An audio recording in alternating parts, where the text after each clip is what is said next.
தமிழ் கழுகு. அமைச்சரோட ஆதரவு இருக்கிறதுனால தான் மேல எவ்வளவு முறைகேடு புகார் வந்தாலும் தான் செய்யறத செஞ்சிட்டு இருக்காரா நீர்வளத்துறை அதிகாரி ஒருத்தர்.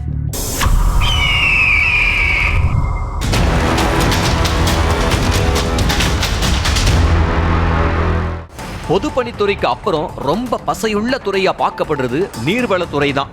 இந்த துறையோட ஜாயிண்ட் சீஃப் என்ஜினியரா நியமிக்கப்பட்டிருக்கிற ஒரு பேரு பொதுப்பணி திலகம். இவரோட அப்பா பொதுப்பணித்துறையில அதிகாரியா இருந்தவராம்.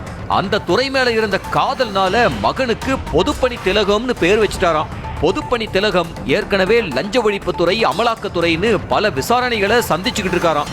இப்படிப்பட்ட ஒருத்தரை விதிகளை மீறி ஜாயிண்ட் சீஃப் என்ஜினியரா எப்படி நியமிச்சீங்கன்னு துறைகளுக்குள்ளேயே புகார்கள் எழ துவங்கி இருக்கான். முறையான அறிவிப்புகள் இல்லாம டெண்டர்களை தன்னோட நலம் விரும்பிகளுக்கு கொடுத்துட்டாருன்னு பல புகார்கள் இவர் மேல குவிஞ்சிருக்கான். இதெல்லாம் துறையோட அமைச்சர் துரைமுருகனுக்கு தெரிஞ்சு நடக்குதா இல்ல அவருக்கு தெரியாமலேயே தொடர்ந்து முறைகேடுகள் நடக்குதான்னு நீர்வளத்துறை ஆபீஸ் பக்கம் கொந்தளிக்கிறாங்க. இப்ப இருக்கிற நீர்வளத்துறை செயலாளரும் பொதுப்பணி திலகத்துக்கு உதவிகரமா தான் இருக்காராம். சீக்கிரமே மதுரை மாநகராட்சி ஊழல் வெளியில வந்து கட்சிக்கு சங்கடத்தை கொடுத்த மாதிரி இதுவும் நடக்கும்னு சொல்றாங்க.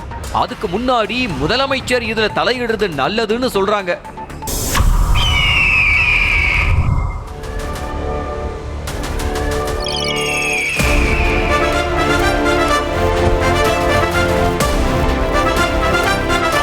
நியூஸ் தமிழ் கழுகு.